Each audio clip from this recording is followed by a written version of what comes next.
स्वर धनिया के मुहा पिया रानी पिउरी घहरानी नो हो। धनिया के लगली कनाइली के फूला मनाही माने हुला सेली मनाही माने हुला सेलियो। आहो लगली कनाइली के फूला मनाही माने हुला सेली मनाही माने हुला सेली। अरे अरे धनी मोर छूला छनि सरवे गुणवे आगरी सरवे गुणवे आगरी हो। धनिया कहना मनाही केरा साधत का तोहरा मने भावे का तोहरा मने रे भावे। पाँच पदार्थ राजा रौरा घरे एकऊ न मने भावे एकऊ न मने भावे हो। राजा नारियल डाभ छोहाड़ा बादाम हमारा मने रे भावे। राजा नारियल डाभ छोहाड़ा बादाम हमारा मने रे भावे।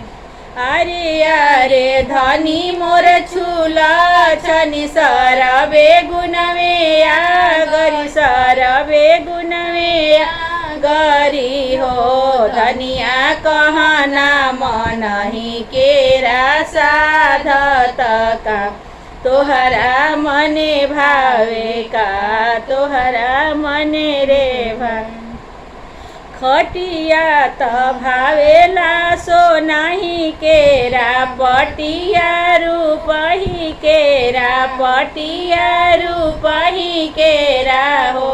ललना लाले पाटे बिनल पटी हटिया रे सम लागल ओरी चन रे सम लागल ओरी चन।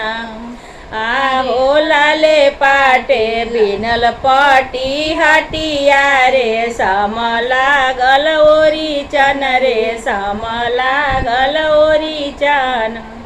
अरे अरे धनी मोर छूला छनि सरवे गुणवे आगरी सरवे गुणवे आगर हो। धनिया कहना मनही केरा साधत का तोहरा मने भावे का तोहरा मने रे भावे।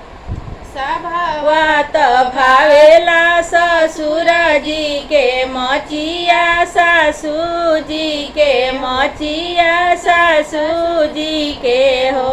राजा हंसी बोली भावेला देवरा संगे अवरु ननद संगे अवरु ननद संगे हो। राजा हंसी बोली भावेला देवरा संगे अवरु ननद संगे अवरु ननद संगे।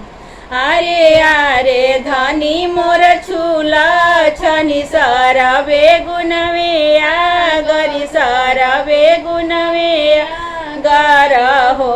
धनिया कहना मनही केरा साधत का तोहरा मने भावे का तोहरा मने रे भावे।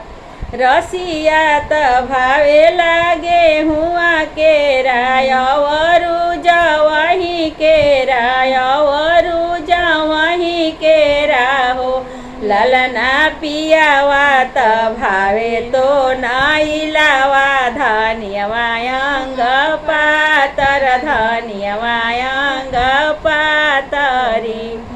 आहो पियावा त भावे तो नाइलावा धनियवा अंग पातर धनियवा अंग पातर। आहो पियरी त भावेला दहा दही गोदा में बालक ले ले गोदा में बालक ले ले हो। राजा चौका चंदन केरा साध बधैया हमारा मने भावे बधैया हमारा मने रे भावे। राजा चौका चंदन केरा साध बधैया हमारा मने भावे बधैया हमारा मने रे भावे।